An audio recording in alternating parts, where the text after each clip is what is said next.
My mother-in-law brings my husband's ex-girlfriend of 8 years to all family events to make him doubt me.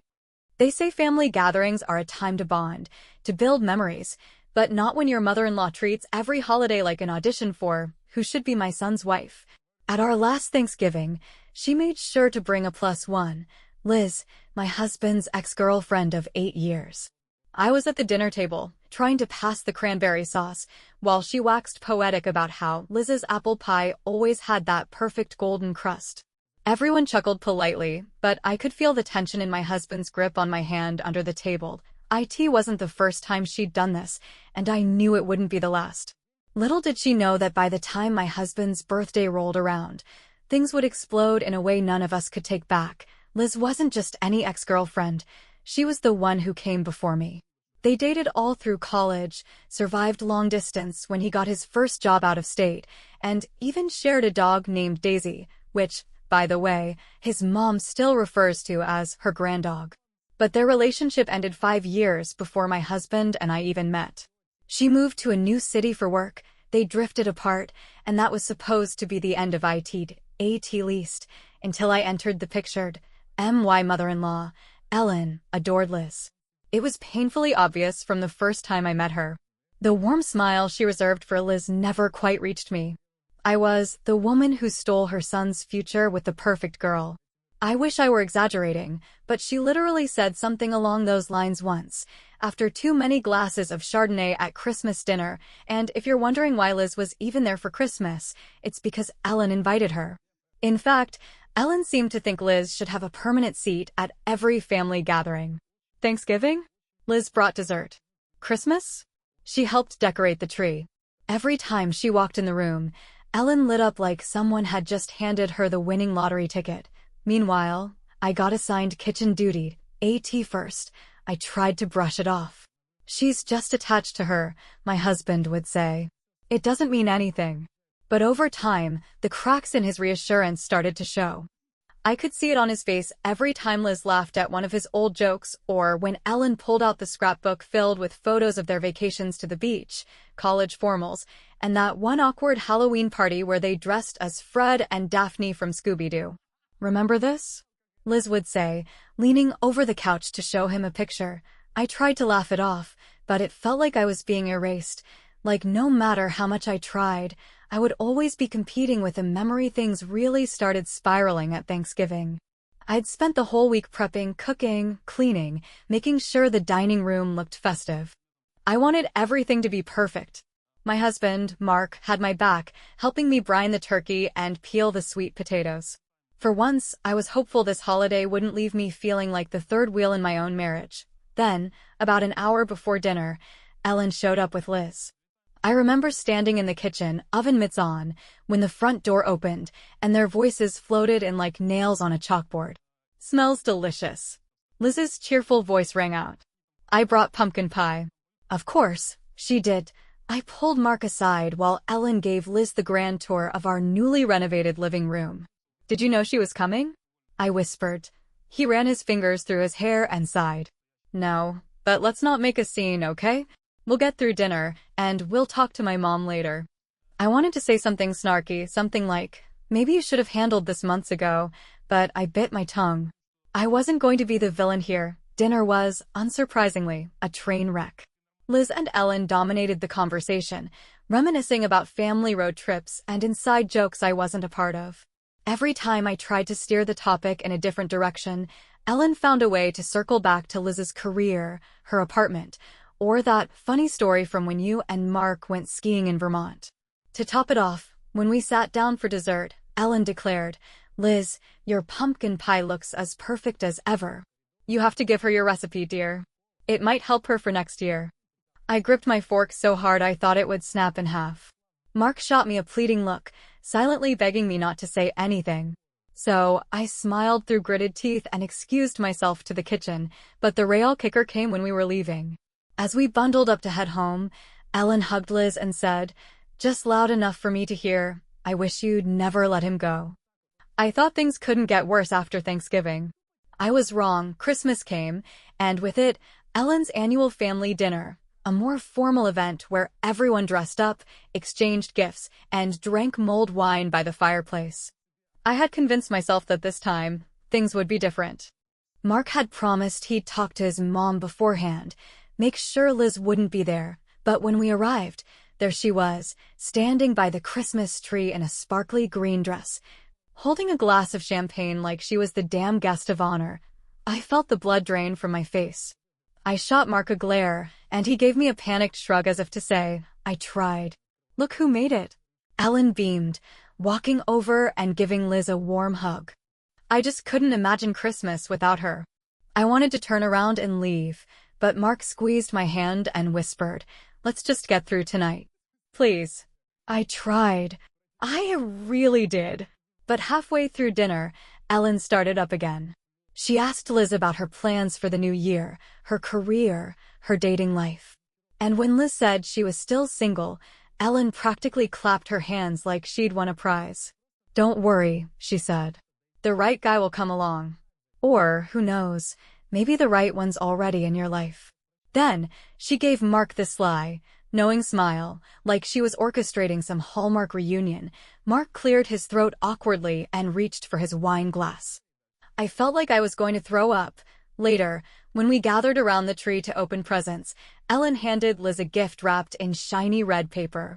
Just a little something to remind you that you're always part of this family, she said. Liz teared up as she unwrapped a hand-stitched Christmas stocking with her name embroidered on it. Meanwhile, I was sitting there with the scarf Ellen had given me, generic, beige, and probably on sale at the department store. By the time we left, I was fuming.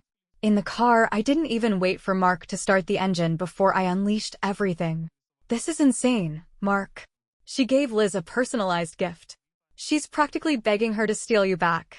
I know, he said, rubbing his eyes. I'm going to talk to her. I promise. But I was tired of promises. New Year's came and went, and with it, a few peaceful weeks where Liz seemed to disappear from our lives. I let myself hope, stupidly, that maybe Ellen had finally gotten the hint. Then, Mark's birthday arrived, and everything fell apart. We'd planned a small dinner at our house with a few close friends and family. I'd spent the day decorating, baking a cake from scratch, and making sure Mark had everything he loved on the menu. For once, I wanted him to feel celebrated without any drama. Just as the first guests were arriving, the doorbell rang. I expected it to be Mark's cousin, but when I opened the door, there stood Liz, holding a neatly wrapped gift and wearing a smile so bright it made my stomach turn. Surprise, she said cheerfully. Behind her, Ellen waved from the driveway. I figured it would be rude not to invite her, since she's practically family. I froze, gripping the doorframe, unable to process what was happening. Liz breezed past me into the house like she owned the place. Mark walked over, saw her, and immediately shot me a look of sheer panic. I didn't know she was coming, he whispered. Of course you didn't, I snapped under my breath. Liz was already making herself at home, chatting with our friends and laughing as if she'd been invited. Ellen followed her in a few minutes later, beaming like she had just orchestrated the perfect reunion. I tried to play hostess, but my patience was hanging by a thread. Every time I glanced at Liz, she was either hovering near Mark or exchanging knowing smiles with Ellen. Then, during dinner, Ellen clinked her glass to get everyone's attention. I just want to make a little toast, she said, standing up. I tensed. I could feel where this was going. Mark, happy birthday to my wonderful son. And to Liz, thank you for being here tonight. It's so good to have you back with us. Some things and some people are just meant to be part of the family. The table fell silent. I felt like I'd been punched in the gut. Mark stood up, his chair scraping loudly against the floor. Mom, can I talk to you in the kitchen? Now. The room was dead silent as he led her out of the dining room. I sat frozen, my pulse racing. I couldn't hear what they were saying, but a few minutes later, Mark came back in, his face flushed with anger. Liz quickly excused herself, mumbling something about needing to leave. Ellen stormed out after her, barely looking at either of you. As soon as the door shut, Mark sank into his chair and buried his face in his hands. I'm done, he said, his voice muffled. I'm done trying to keep the peace. After the guests left, Mark and I sat in the living room, the half-eaten birthday cake mocking us from the coffee table. The silence between us was suffocating. I could hear the clock ticking on the wall, each second dragging out the tension. Finally, I broke the silence. "What did you say to her?" Mark let out a long sigh and rubbed his temples. "I told her this was the last time. No more inviting Liz to family events. No more subtle hints. No more pretending like you don't exist. I said if she couldn't accept that, we'd have to take a step back from seeing her altogether." I blinked, stunned. "And how did she take that?" "Not well." He chuckled bitterly. "She accused me of turning my back on family and said I was being ungrateful after everything she's done for me." "Ungrateful." My voice rose. "You've done nothing but try to please her. And she's been treating me like a placeholder for Liz since the day we got married." "I know." He leaned back on the couch, staring at the ceiling. I should have handled this a long time ago. I wanted to be angry with him, but the exhaustion in his voice was too real. We were both tired of the constant battle for respect in his own family. The next morning, Mark called his mother. I stayed in the bedroom, eavesdropping through the cracked door. "I'm not asking, Mom," he said firmly. "I'm telling you. If you invite Liz to another event, we won't be there. This is your choice." Whatever Ellen said in response wasn't loud enough for me to hear, but it didn't matter. Mark wasn't backing down. When he hung up, he came into the bedroom and sat beside me. "We're setting boundaries, and we're sticking to them." His voice was steady, like he had finally made peace with his decision. I nodded, a mixture of relief and fear washing over me. Relief that he was finally standing up for us. Fear of what Ellen might do next. Ellen didn't take long to retaliate. A few days later, she sent Mark a long-winded email filled with guilt-tripping phrases. "I raised you better than this. Family is supposed to stick together. I only want what's best for you." She didn't mention me once. Not by name, not by implication. As far as she was concerned, I didn't exist in this battle. Mark read the email aloud to me as I paced the kitchen, biting my nails. "She's trying to frame this like we're punishing her," he said, scrolling through the email with a scowl. "Like we're the bad guys." "Because that's her only play," I said bitterly. "She knows if she can't manipulate you, she loses control."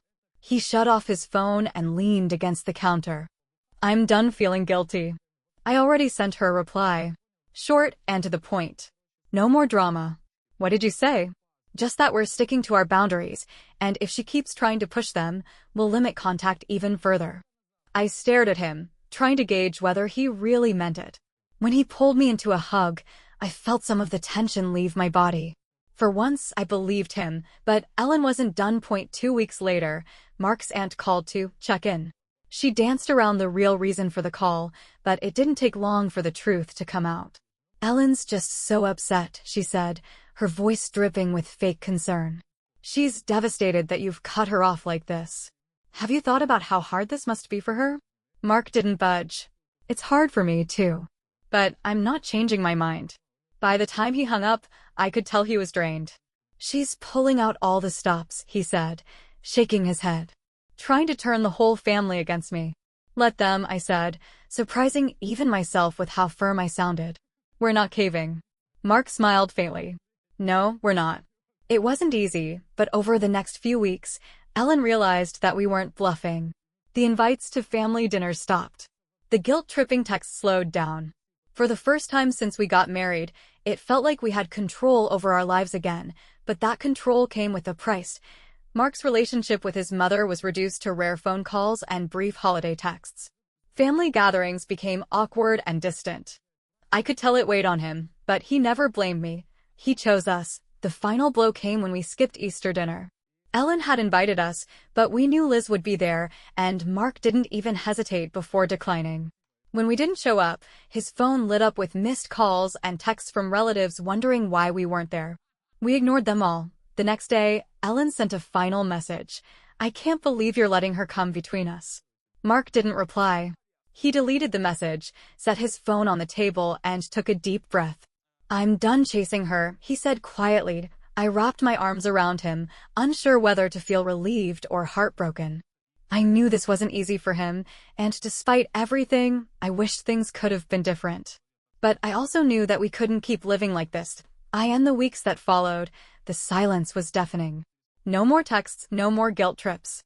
It was as if we'd been written out of the family entirely, and in a way, that was exactly what we needed. One night, as we sat on the couch watching TV, Mark took my hand and squeezed it. No matter what happens, I'm glad I chose you. I smiled, fighting back tears. Me too. We didn't need anyone's approval. Not anymore, but as I stared out the window into the quiet night, I couldn't shake the feeling that Ellen wasn't done yet. People like her rarely are. For now, though, we had peace. And that was enough.